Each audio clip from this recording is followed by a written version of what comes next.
iji koi mimani onnenti anamata silagana katani ya warra bade bada esa galtani galtu meti jamarro bale meti nadi gamada gonni jabarbada gonni jabarbada Nagaa biyya keenya irratti nu bulchuuf nurratti lafa dhiitu kan hidhatee muratee dhaabbatu nuti immoo mirga keenya kabachiisuudhaaf wanti murachuu waan hin jiru jechuudha. Hiree uummata Oromoo kan murtee uummata Oromooti malee anatu fi beekaa karaa kana deemtu malee kan nuun jedhuu fi kan afaan qawweetiin nu doorsoo jiraatu uummanni keenya fudhachuuf qophii miti jechuudha. Komsuuf yoomuu ati yaaddu gootummaaf dhaaf onneen ta'e hin gaddu. Saba kee bilisoomsuuf ati yaaddu gootummaadhaaf onneen ta'e hin gaddu. Tolchitee dubbatan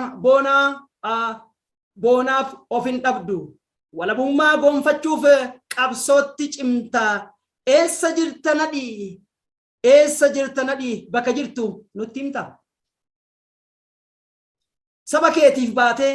karatti maaliif timtaa?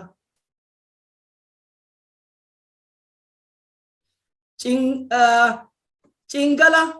dabdamoo waraabessatu si nyaate. Bakka ati ribxe moo biyya keessaa baate waa'ee kee maaliif dide nadhii atta taate? Ati hin duutu nadhii ni jirta siif waadaa. Oromoon boo'ee garaatti qaata aadaa. Bareedaa Oromoo hayyuu hongaa hin qabne iyyafannoon si soqnee akkamitti si dhabne nu Oromoon mara duune hamileedhaan cabne dubbataa beekamaa qillisa sagalee nama hundaa hawwattaa miidhaga keettuu kiloolee yaa badanadhii yaa leenca dhaloonni jaalatu goote ija barbada kan saba gani malee kan dhugaa Oromootiif dhaabbatu yoomuu si irraanfatu kanaan si beeyti mooraan qabsoo bilisummaa Oromoo jedhan gaafa gaara mul'ataatu haa soitu kaa gobel haa soitu kaa baale haa soitu kaa diinni gaafa itayyaa diinni gaafa shirkaa gaafa arbaa guugu gaafa lola ona wallo gaafa lola ona jaldu alamuu qixxeessaa faa wajjiini gootota qaqqaalii fakkeenya Taaddee Birruudha warra yoo sabaaf wareegamellee bakka ciisetti gammadu ta'u bira dabarteetiin taate qe'een laggasaa wagii qe'een agarii tulluufaa kuno kaduraan dhaanaaf halangeen abbaan barbaade fuudhee mormaa fi kun akka gaafa jimaa tulluuf irkoo tulluutti haanni itti rarra'e sunun dicitee jira nadhii nuu dhaloota kan kee baga qabsoota naan gadi. Qawweetiin nu doorsoo jiraatu uummanni keenya fudhachuuf qophii miti jechuudha. Fakkeenya Taaddee Birruudha warra yoo sabaaf wareegamellee bakka ciisetti gammadu. Kan isaan dhiphisee halkanii guyyaa ammoo eessa jiraree dhaloonni ani ittiin gammadu jedhaniitiin warri har'a saba kana gurgurataniitiin ciniinsuu garaa goblaa guutachuudhaaf qofa ilkaan alamfatu nadhi har'as borus seenaa kee keessatti gobleen bilisummaa kaayyoon ati qabsiifte qaanqeen ati laboobde Oromiyaa bilisoomsurraa hin haftu obboleessa jaarraa abbaa gadaa quxisicha baarootumsaa siin dhaadate abbishee garba yaa jabaa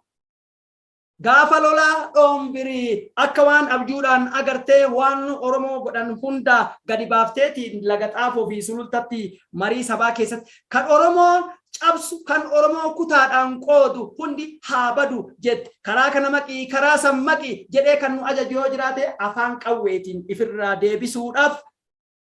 yoomillee jalaa gadi hin jennu jetteet alamuu qixxeessaa goota maccaaftuu lama dhabe leenca ona jaldu faa wajjin haasoyte kana faadha gaafas qalbiin Taaddasaa Birruu Maammoo Muzambiliiti akkasumas qabsaa'ota ona afran qalloo kan akka Gaaddisaa Abdullaahii faa kan akka Abdullahi Arusii kan akka Elemoo Qilxuu rasaasa carcar xirroo odaa bultum keessaa dhooyte harallee bariitti jirti lubbuun Siraaj Guutoo nadhii leenca gobli isaa balallisu akka Minilik leenjisoo diigaa ari'etti kan saba boonsisu Jawaariin faa dhaltee bar'ati nadhii homa silaafuu seenaa keetiif dhugaa kee rabbi haa deebisuu goota akka ija barbadaa kan dhaloota keessatti haa caaluu faa leenjisu waliin hasaasaa jiru ammayyuu dhugaa saba kanaa eenyu awwaaleen dhabamsiisu mi'a sayinadhi sabni waa'ee kee haa odeessu. Murratti lafa dhiitu kan hidhatee muratee dhaabbatu nuti immoo mirga keenya kabachiisuudhaaf wanti muratti uummata hin jiru jechuudha.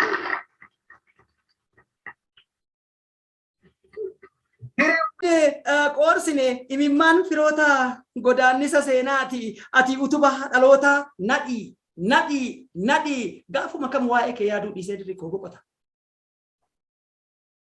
Bar dubartiitu waa'ee kee finiineetiin biyya ambaa jirutti alagaa lammataa ta'ee gabraahee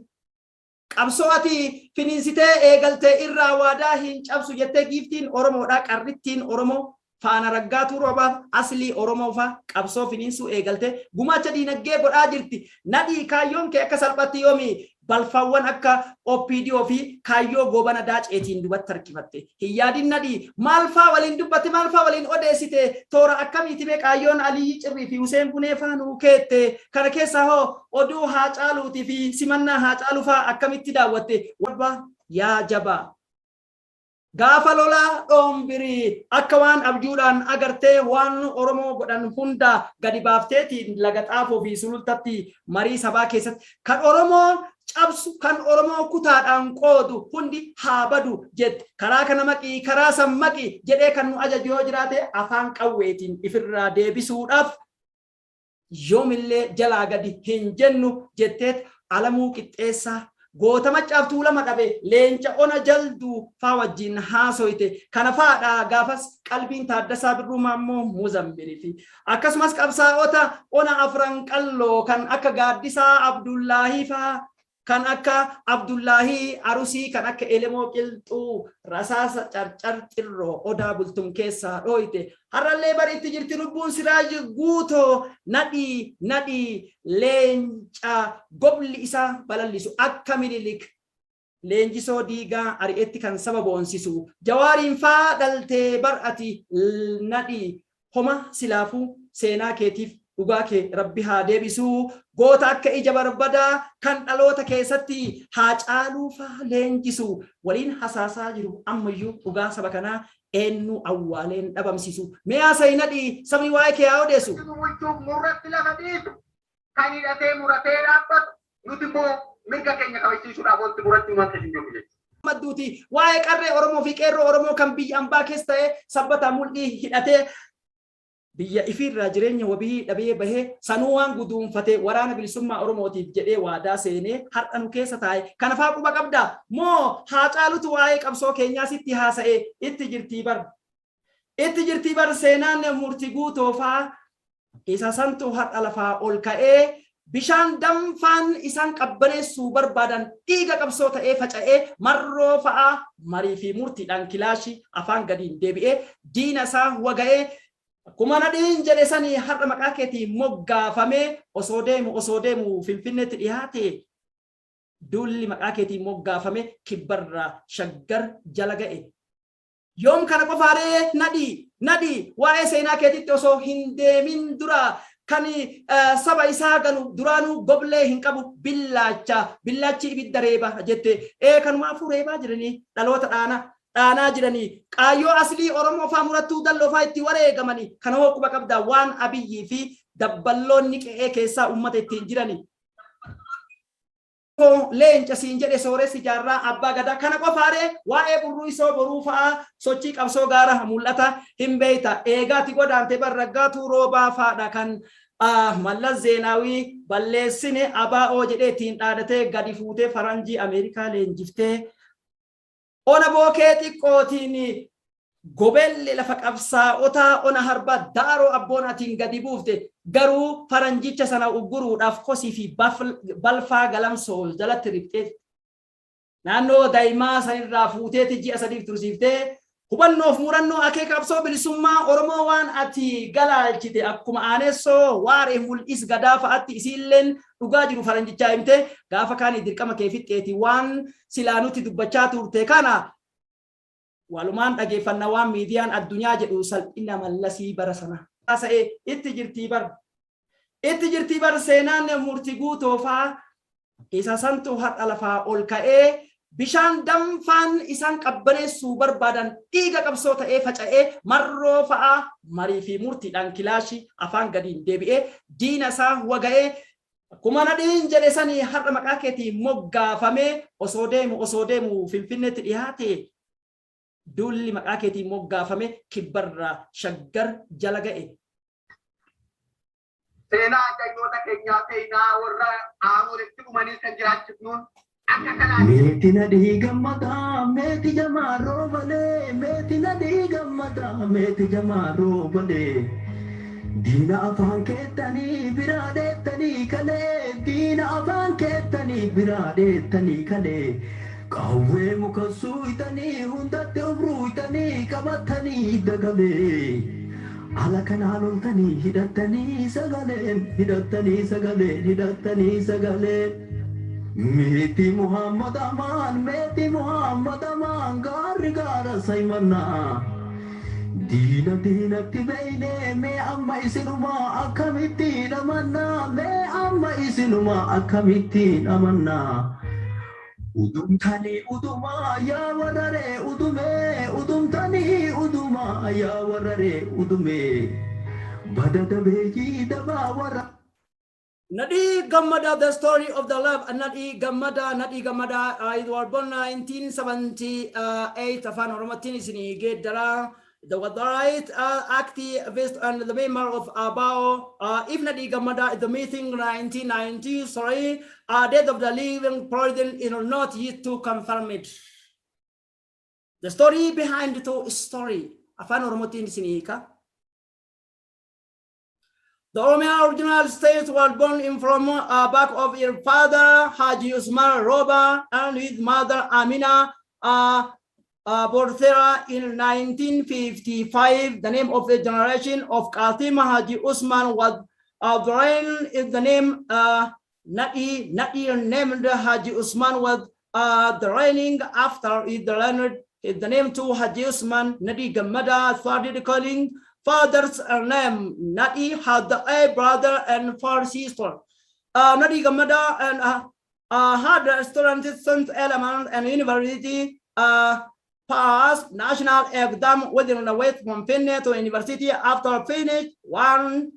year of the pharmacy education in Finne University was divided in 1978. Leader of freedom struggle 97A about joined to a short time become member of the committee. Nadi Gammada lost to represented 1993. Nadi Gammada in 1993 attended the Abao meeting within his 27 waiter in Boke 27 while going to representative if the place where it lost is located between Arsi and Hararge. So Fan keenyatti mal jechuudha kabajamtoota qaqqaalii ilmaan Oromoodha. Mataan tutume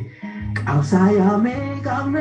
harka Nadi Gammadaadha 1978 qabsaawaa mirga Oromoo fi miseensa ABO ture. Nadi Gammada jal nadiin 1993 keessa bakka buuteen isaa kan dhabame yoo ta'u du'u yookiin mana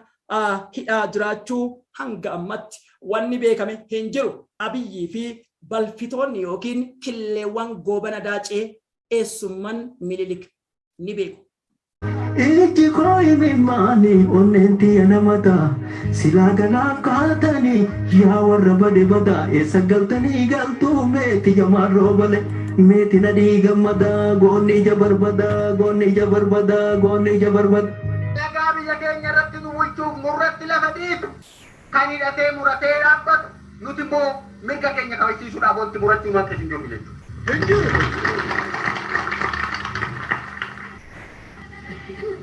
Hiree uummata Oromoo kan murteessu uummata Oromooti malee malee kan nuyi jedhuu fi kan afaan qawweetiin nu doorsoo jiraatu ummanni keenya fudhachuuf qophii miti jechuudha.